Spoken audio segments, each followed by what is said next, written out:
पूज्यपाद महर्षि संत सेवी परमहंस जी महाराज कहते थे कि जैसे रात में दीपक जलाते हो तो कीड़े फतिंगे आते हैं, उसमें जल के खत्म हो जाते हैं।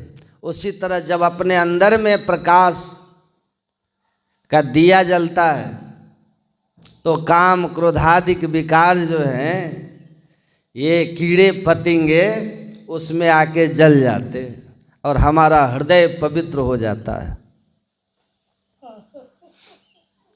आप लोगों ने सुना होगा संत के रूप में बड़ी प्रसिद्धि जिन्होंने पाई थी, दुर्भाग्य से आज जेल में, आसाराम बापू कुप्पा घाट आश्रम आए थे तो महर्षि संत सेवी परमहंस जी महाराज थे उस समय। अब बाद में भी आए थे, पूज्य आचार्य श्री समय में भी आए थे, पूज्य हरनंदन बाबा के समय में भी आए थे, तो दोनों समय में था। पूज्य संत सेवी जी महाराज के समय में जब आए थे तो मैं भी था।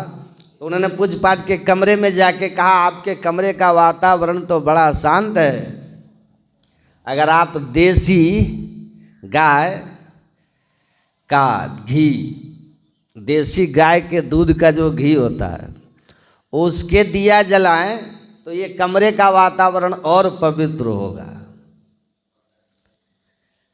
तो पूज्यपाद महर्षि संत सेवी परमहंस जी महाराज ने कहा कि बाहर दिया जलाकर, घी के दिए जलाकर कमरे का वातावरण साधु शुद्ध नहीं करते।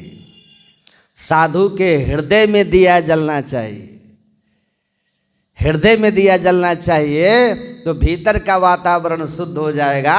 और जिसका भीतर का वातावरण शुद्ध हो गया वो जहाँ बैठ जाएगा वहाँ का वातावरण शुद्ध कर देगा।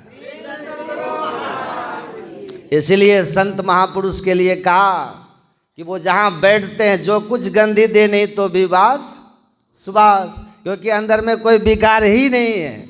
जो भी उसके शरीर से उत्सर्जित हो रही आभा उस सात्विक आभा है, उस आभा में आप आएंगे तो सहज शांति आपको प्राप्त हो जाएगी। महर्षि रमन बिना बोले दुनिया में फैल गए, बिना बोले।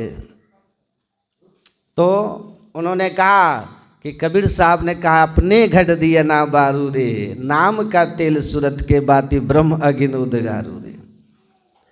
ये अपने में दिया जलाओ, योग यही है।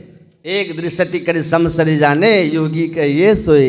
गुरु नानक देव जी कहते हैं, अंतर दृष्टि की युगल धारों को एक करके इस अंधकार के वज्र कपाट को तोड़ दीजिए, अंत प्रकाश हो जाएगा। और अंत प्रकाश में विकार मर जाएंगे, निर्विकार जब आप हो जाएंगे।